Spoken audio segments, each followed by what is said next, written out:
शानदार जीत के लिए संघर्ष तो करना पड़ेगा।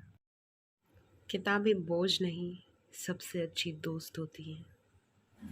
हाय एवरीवन, कैसे आप सभी। मैं आपको क्लास 9th का चैप्टर 4 माटी वाली उसकी स्टोरी बताने जा रही हूँ। आपको सिर्फ बैठना है, ध्यान से कहानी को सुनना है। कहानी इतनी इंटरेस्टिंग और दिल को छूने वाली है कि आपको सिर्फ एक बार सुनने से ही याद हो जाएगी। चलिए शुरू करते हैं। होता ये है कि एक माटी वाली होती है, माटी वाली जो कि माटी ढोने का काम करती है। पुराने समय में जब कच्चे घर होते थे, चूल्हा चौका मिट्टी का बना होता था, तो माटी का काम होता था लिपाई करने का। मिट्टी से अपने घरों की लिपाई करते थे लोग।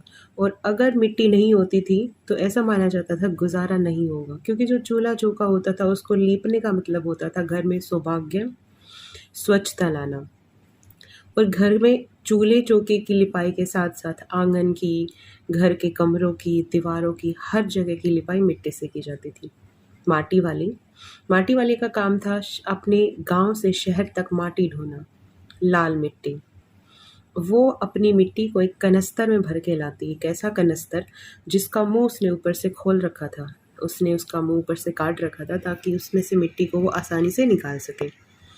मिट्टी का कनस्तर वो रोज सुबह अपने सर पर उठाती और उसको शहर ले जाती, हर घर तक पहुंचाती। हर घर का बच्चा बच्चा उसे जानता था, इसलिए नहीं कि वो बहुत मशहूर थी, इसलिए क्योंकि वो माटी वाली थी। और शहर में दूसरी कोई माटी वाली नहीं थी, इसीलिए उसका कोई प्रतिद्वंदी भी नहीं था। वो अकेली ही थी जो हर घर तक मिट्टी पहुंचाती थी। एक दिन एक छोटी गुड़िया आकर उसको कहती है कि आइए, आपको हमारे घर भी जाना है मिट्टी देने के लिए। वो उनके घर मिट्टी देने के लिए चली जाती है और उस घर की मालकिन कहती है कि तुम अच्छे समय पे आई हो, तुम भाग्य वाली हो कि अभी रोटी खाने का समय है, तो तुम आ गई हो तो रोटी खा लो। और माटी वाली जो कि सुबह गांव से निकलती थी और शहर तक की यात्रा करती थी, उसको भूख तो लगनी थी। जो शहर में उसकी मालकिन थी, जिसके घर वो मिट्टी देने आई थी, उसने उसको 2 रोटियां दी। 2 रोटी में से मिट्टी वाली ने एक रोटी अपने सर से अपनी पोटली उतार के उसके एक किनारे में मोड़ के बांध दी। जाहिर सी बात है, उसका कोई अपना होगा जिसके लिए उसने अपने हिस्से की एक रोटी बचा के बांध ली।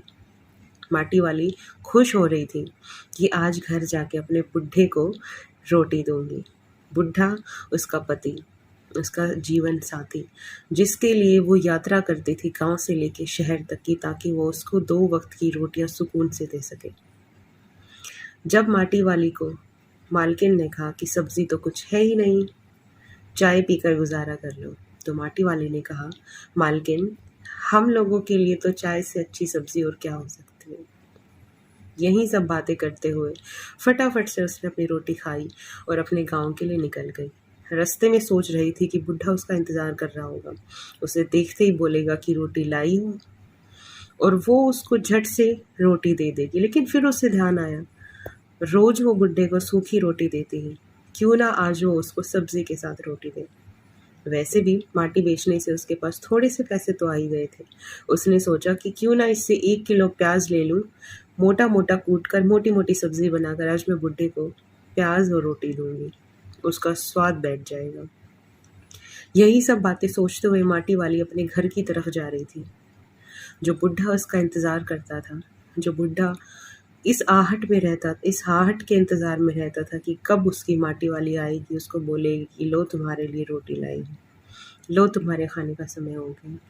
आज बुढ़े ने उसको देख के कोई प्रतिक्रिया नहीं की थी।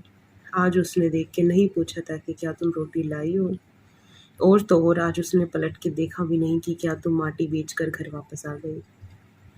माटी वाली के सारे सपने वहीं टूट गए, क्योंकि बुढ़ा अपनी माटी वाली को छोड़ के जा चुका था।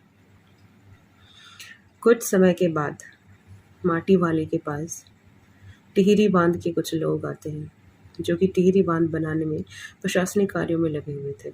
माटी वाले से पूछते हैं कि जहाँ से तुम माटी लाती हो, क्या वो ज़मीन तुम्हारी है? माटी वाली, जिसकी रोजी रोटी वो मिट्टी ही थी, वो लाल मिट्टी जो उसका घर चलाती थी, लेकिन उस मिट्टी के, उस धरती के उसके पास कागजात नहीं थे। माटी वाली कहती है, साहब, वो ज़मीन मेरी नहीं है, लेकिन वो मेरी रोज़ी है। प्रशासनिक अधिकारी कहते हैं कि हमें तुम्हारी रोज़ी नहीं, कागज़ चाहिए। टिहरी बांध के बनने से बहुत सारे घर और माटी वाली जैसी बहुत सारी गरीब औरतें, गरीब परिवार वहाँ से घर छोड़ के चले गए। माटी वाली अपने दरवाजे पर बैठ जाती है थक हार के और सिर्फ एक ही बात कहती है कि किसी का शमशान मत उजाड़ो। माटी वाली जो एक छोटी सी झोपड़ी में रहती थी अपने बुड्ढे के साथ, एक बांध ने उसको, उसकी खुशियों को, उसकी मेहनत को, सब कुछ छीन लिया। ये कहानी हमें सिर्फ एक दर्द भरी यातना बताती है कि कैसे कुछ छोटे लोग कैसे गुजारा करते हैं, कैसे अपनी मेहनत के दम पे अपना जीवन चलाते हैं, अपने अपनों का जीवन चलाते हैं। वो किसी कागज़ के मोहताज नहीं होते, वो सिर्फ गुजारा करने के लिए, अपना जीवन जीने के लिए काम करते हैं। इस कहानी से हमें यही सीख मिलती है कि जीवन कितना मीठा और कितना कड़वा है। माटी वाली कुछ शब्द कहती है कि भूख ज़्यादा मीठी होती है ना कि सब्ज़ी, जिसका मतलब ये है कि जिसको भूख होती है उसको सिर्फ खाने से मतलब होता है, क्या खा रहा है इससे मतलब नहीं होता। उम्मीद करती हूँ कि आपको कहानी समझ आई होगी और कहानी के आधार पर जितने भी प्रश्न बनेंगे आप आसानी से उनका जवाब दे देंगे। Thank you. मिलते हैं नेक्स्ट वीडियो में। ये कथा महान कथाकार विद्यासागर नौटियाल जी द्वारा लिखी गई है, जिसमें उन्होंने गरीबों का मार्मिक चित्रण किया है।